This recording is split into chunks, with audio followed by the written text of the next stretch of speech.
사랑하는 유영교회 성도 여러분, 또 이 방송을 시청하는 모든 성도 여러분, 주님의 은혜 가운데 지난밤도 평안하셨습니까? 오늘 우리가 함께 나눌 말씀은 마태복음 11장 20절로부터 30절 말씀까지인데요. 우리가 복음서를 볼 때 염두에 두고 봐야 할 것은 시간의 순서에 따라 기록한 것이 아니라는 거예요. 그래서 같은 사건을 다른 복음서에서 볼 때는 전후 문맥이 다를 수도 있다는 겁니다. 특별히 오늘 보는 본문이 그렇습니다만은 권능을 가장 많이 행하신 마을들이 회개하지 아니함으로 책망하시는 이 내용은 누가복음에도 나오는데, 누가복음에서는 예수님이 씨 뿌리는 비유와 변화선에서의 변화, 그리고 70인을 제자로 파송하는 사건 후에 이 마을들을 책망하는 그런 내용이 담겨져 있거든요. 그런데 마태복음에서는 씨 뿌리는 자의 비유나 변화산의 얘기가 등장하기 전에 기록되어 있다라는 거예요. 그러니까 시간의 순서가 좀 다르다는 얘기죠. 그 이유는 우리가 여러 가지로 말을 할 수 있는데요. 우선 각 복음서가 강조하는 내용이 있다 보니까 제가 마태복음 시작할 때 말씀을 드렸는데, 가령 마태는 왕으로 오신 예수님, 마가는 종으로 오신 예수님, 누가는 인간으로 오신 예수님, 그리고 요한은 하나님의 아들이신 예수님, 그러니까 신성을 강조하고 있죠. 이렇게 각각의 복음서가의 강조점이 다르기 때문에 시간의 순서나 배열을 다르게 할 수 있다는 것이죠. 또 각 복음서의 수신자들이 있는데요. 복음서의 수신자들이 다르죠. 마태는 유대인들에게, 또 마가는 로마인들에게, 또 누가는 헬라인들에게, 그리고 요한복음은 전 세계인들을 대상으로, 이렇게 대상자들이 다르다 보니까 대상자들의 이해를 돕기 위해서 그들의 관습이나 풍습이나 혹은 그들의 언어로 훨씬 더 이해가 잘 되겠죠. 그렇게 하다 보니까 필요한 말씀을 부각시키기 위해서 사건의 순서나 배열들을 다르게 기록할 수 있다는 거예요. 그런 면에서 마태복음은 유대인들을 그 대상으로 하고 있기 때문에 유대인들이 가지고 있던 메시아 사상이나 잘못된 종교적인 사고를 드러내면서 예수님이 구약에서 예언된 참된 메시아다라는 것을 증거하는데 그 초점이 맞춰져 있었기에 여러 사건들을 역사적 순서와 시간적 배열과 관계없이 증거해 주면서 이런 주제 안으로 하고 싶은 말, 그 주제 안으로 편집되어 기록하고 있다는 얘기입니다. 그러면서 11장, 우리가 지난 화요일부터 보았던 11장 전체를 놓고 보면 요한의 제자들이 와서 예수님께 오실 그이가 당신이오니까 우리가 다른 일을 기다리오니까 라고 한 질문으로 시작해서 어제 말씀 나눈 아이들이 장터에서 놀이하는, 그리고 장례식장에서 곡하는 그런 비유까지 보면 한결같이 사람들이 예수님이 누구인지에 대해서 의문을 가지고 있는 현실을 드러내고 있다는 거예요. 그리고 자신들이 기다리는 메시아, 자신들의 종교와 맞지 않고 함께 어울리지 않는 예수님을 배척하는 것이 세상의 세태라는 것에 대해 지적하고 있다는 거예요. 그러면서 오늘 본문은 이러한 세태, 이러한 세대에 대한 책망의 말씀을 이어서 하고 있는 것입니다. 자, 그러면 우리가 본문을 읽고 오늘 우리에게 주시는 메시지를 함께 나누도록 하겠습니다. 제가 20절부터 봉독해 올리겠습니다. 예수께서 권능을 가장 많이 행하신 고울들이 회개하지 아니하므로 그때 책망하시되 화 있을진저 고라시나 화 있을진저 벳세다여 너에게 행한 모든 권능을 두루와 시돈에서 행하였더라면 그들이 벌써 베옷을 입고 제에 앉아 회개하였으리라. 내가 너희에게 이르노니 심판날에 두루와 시돈이 너희보다 견디기 쉬우니라. 가버나움아 내가 하늘에까지 높아지겠느냐 음부에까지 낮아지리라. 내게 행한 모든 권능을 소돔에서 행하였더라면 그 성이 오늘까지 있으리라. 내가 너희에게 이르노니 심판날에 소돔 땅이 너희보다 견디기 쉬우니라 하니라. 오늘 전반부의 본문을 말씀드렸는데요. 본문에 등장하는 고라신, 벳세다, 가버나움, 이런 도시들은 갈릴리 지방의 주요 도시들입니다. 고라신이라는 지역에서 예수님이 행하신 권능이 무엇인지는 성경에 기록되어 있지 않으니까 모르지만 벳세다에서는 오병이어의 능력을 행하시고 소경을 고치신 일이 있고요. 그리고 가버나움에서는 이 백부장의 하인을 고쳐주시고 또 베드로의 장모와 중풍병자 그리고 많은 귀신 들린 자와 병자들을 고쳐주시는 그런 권능을 행하셨던 곳입니다. 문제는 이렇게 권능을 가장 많이 행하였음에도 불구하고 그 고을들이 회개하지 아니하였다라는 거예요. 진짜 복음서에 있어서는 진상들이라고 할 만큼 또 강팍하다 할 만큼 그렇게 변하지 않았다라는 겁니다. 그래서 뭐라고까지 말씀하고 계셔요? 그렇게 악하다고 하는 두로와 시돈도 이 정도였다면, 이런 권능과 능력을 체험했다면 회개했을 것이다. 불의 심판을 받았던 소돔도 이런 권능과 능력을 그 당시에 누군가가 베풀어서 했다면 회개했을 것이다. 심판을 받지 않을 정도였을 거라고 할 만큼 복음의 진상들이었고 아주 강팍했다라는 것이죠. 그렇다면 그들이 예수님의 권능을 보고 회개해야 할 것이 무엇이었겠습니까? 무엇 때문에 그들은 마음의 문을 열 수가 없었습니까? 다른 말로 하면 예수님께서 권능을 행하시면서 그들에게 기대했던 변화와 회개는 무엇이었을까요?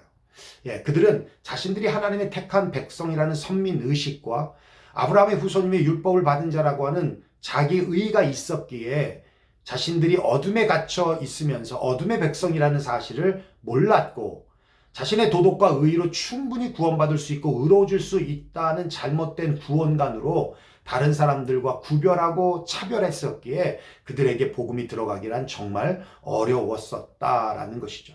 그랬기에 예수님이 권능을 보고 예수님의 그 권능을 보고 신기해하고 또 신비롭게는 여길 수 있을지 모르지만 그 권능으로 변화되는 게 아니라 그 권능을 이용해서 자신의 이익을 취하려고 하는 지극히 자기 중심적인 사상들이 자리 잡고 있었기 때문에 아무리 예수님이 권능을 행하여도 이적을 베풀어도 주님을 영접하지 않았다는 것입니다. 오늘 우리가 이 말씀을 보면서 한 가지 생각해야 할 것이 있다면 내 안에 이 고라신과 벳사다와 가버나움 같은 모습은 없는지 돌아봐야 한다라는 것이죠.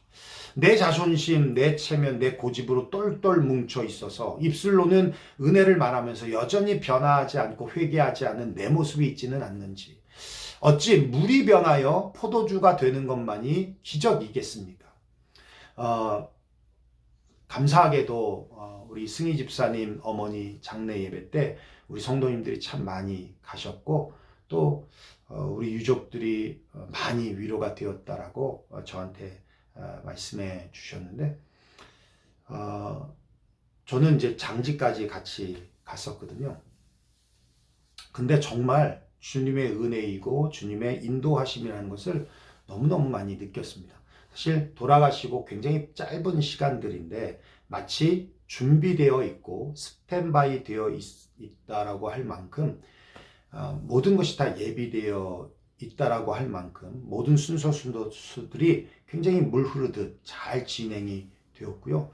마지막 이제 발인 예배를 마치고 장지로 갈 때는 리치필드 경찰들이 그 공원 묘지까지 에스코트를 해서 갔는데 남들이 보면 와 정말 지역의 유력 정치인 장례식이라고 할 정도로 어마어마한 차량 행렬과 에스코트하는 경찰들과 제가 미국에 뭐 20년 가까이 살았지만 이렇게 제가 아는 지인 중에 이렇게 장례가 화려했던 것을 처음 보는 것 같아요. 얼마나 감사한지. 또 지금 추운 겨울이잖아요. 근데 지난 월요일 60도가 웬 말입니까? 그죠? 날씨도 너무 화창하고 따뜻하고 이런 과정들을 보면 정말 주님의 은혜이고 기적이라고 할 수밖에 없다는 것이죠. 그럼에도 불구하고 그 은혜를 못 느끼고 감사하지 않는다면 그렇다면 우리 안에 고라신과 벳사다와 가버나움과 다를 것이 무엇이겠냐라는 것이죠. 늘 주님 앞에 겸손함으로 자기 중심이 아닌 주님 중심으로 자기 의가 아니라 주님의 의로 내가 세워질 수 있다는 것을 믿고 오늘도 살아가는 저와 여러분들 되시기를 주의 이름으로 축원합니다. 25절부터 보겠습니다. 그때 예수께서 대답하여 이르시되 천지의 주제이신 아버지여 이것을 슬기롭고 지혜 있는 자들에게는 숨기시고 어린아이들에게는 나타내심을 감사하나이다. 옳소이다. 이렇게 된 것이 아버지의 뜻이니이다. 내가 아버지께서 모든 것을 내게 주셨으니 아버지 외에는 아들을 아는 자가 없고 또 아들과 또 아들의 소원대로 계시를 받은 자 외에는 아버지를 아는 자가 없느니라. 예, 여기 유대인들에게 있어서 지혜는 하나님의 율법이었고요. 슬기로운 것은 그 율법을 따라 사는 것이었어요. 이런 유대인들의 시각으로 볼 때 세리나 죄인들은 지혜가 없고 슬기로운 자들이 아니었다는 것이죠. 오히려 저주를 쫓는 무지하고 어리석은 자들이었고 그래서 심판의 대상일 수밖에 없었다는 것입니다. 따라서 유대인들에게 지혜롭고 슬기로운 사람들은 하나님의 율법을 따라 산다고 여기는 자신들이었다라는 거예요. 그런데 보기 좋게 예수님은 뒤집어 엎죠. 오히려 그들에게 하나님의 생명의 역사를 숨기셨다. 스스로 지혜롭다라고 스스로 슬기롭다고 하는 자들에게는 숨기셨다라고 말씀하시면서 오히려 어린아이와 같이 순수함으로 주님을 붙드는 자에게 하나님은 당신의 더 깊고 더 높은 그런 뜻들을 보여주신다라고 말씀하고 있는 것입니다. 28절부터 마지막 절까지 보는데요. 여러분들이 잘 아는 말씀이죠. 봉독해 올리겠습니다. 수고하고 무거운 짐진 자들아 다 내게로 오라. 내가 너희를 쉬게 하리라. 나는 마음이 온유하고 겸손하니 나의 멍에를 메고 내게 배우라. 그리하면 너희 마음이 쉼을 얻으리니 이는 내 멍에는 쉽고 내 짐은 가벼움이라 하시니라. 예. 수고하고 짐진 자들이 누구입니까? 예.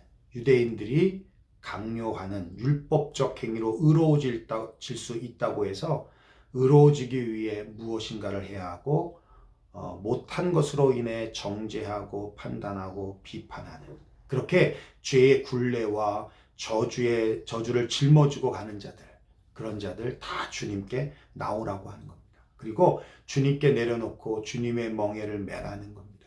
주님의 멍에가 무엇이겠어요? 주님이 주시는 사명이라는 것이죠.